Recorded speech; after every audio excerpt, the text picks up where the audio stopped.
हमारी बड़ी खबर पर नजर है। आपसे कुछ ही देर बाद मोदी की ताजपोशी हो जाएगी। बंदोबस्त पूरा तैयार कर लिया गया है। हमारे साथ हमारे सहयोगी राकेश जुड़े हुए हैं।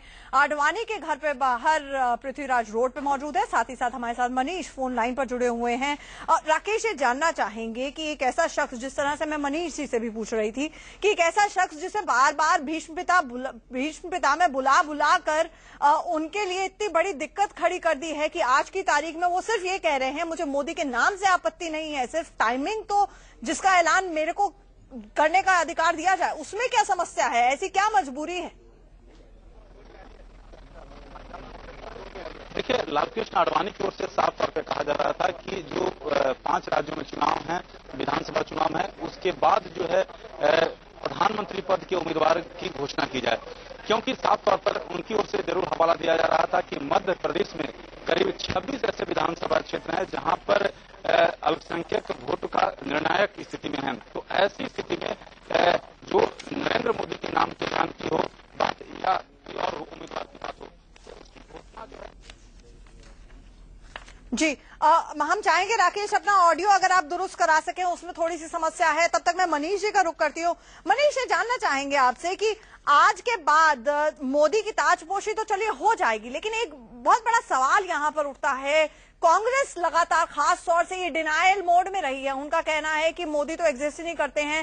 कल सुशील कुमार शिंदे की भी जिस तरह से प्रतिक्रिया आई थी, उनका कहना है कि कोई भी बन जाए प्रधानमंत्री, हम उन पद का उम्मीदवार, हमें नहीं फर्क पड़ता है।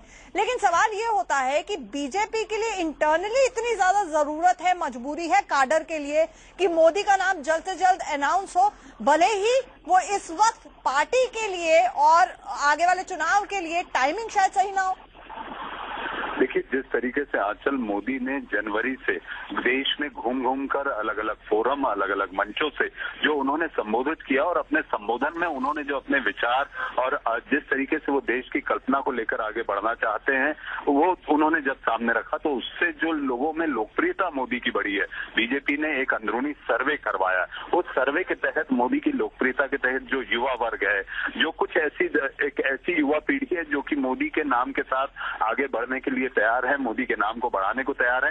इसी सर्वे और तमाम जो चुनावी सर्वे आए, उसको देखते हुए ये संकेत दिख रहा था कि अगर मोदी बीजेपी का चेहरा होता है तो जाहिर सी बात है कि एनडीए की सरकार बन सकती है, जिसका नेतृत्व बीजेपी करेगी। इसी बात से खुद खुश होकर बीजेपी ने ये समझा कि ये समय आ गया है, अगर हमें अपने मतों को एकजुट होकर रखना है और ये साफ करना है, जैसे कि इसकी बात मनीष, सवाल ये है कि जब कांग्रेस अपना प्रधानमंत्री पद का उम्मीदवार नहीं घोषित कर रही है, तो बीजेपी में उतावलापन क्यों है? इसको बीजेपी में जल्दबाजी इसलिए है कि जो चुनावी सर्वे और जिस तरह के अंदरूनी सर्वे का मैं जिक्र कर रहा था असल, उसमें जो संकेत दिख रहे हैं, और ये 5 राज्यों के चुनाव जो कि अभी सामने मुंह बाए खड़े हुए हैं, उसमें ये दिखाना है कि क्या बीजेपी की जो सरकारें उनकी अपने राज्यों में वो बरकरार रहती है, और इसके साथ साथ क्या वो राज्य जहां पर बीजेपी अपनी सत्ता ला सकती है, तो क्या वो मोदी के चेहरे के नाम पर वहां का मतदाता पार्टी के साथ जुड़ेगा, नहीं जुड़ेगा, और इसको लेकर जो अंदरूनी दबाव बन रहा था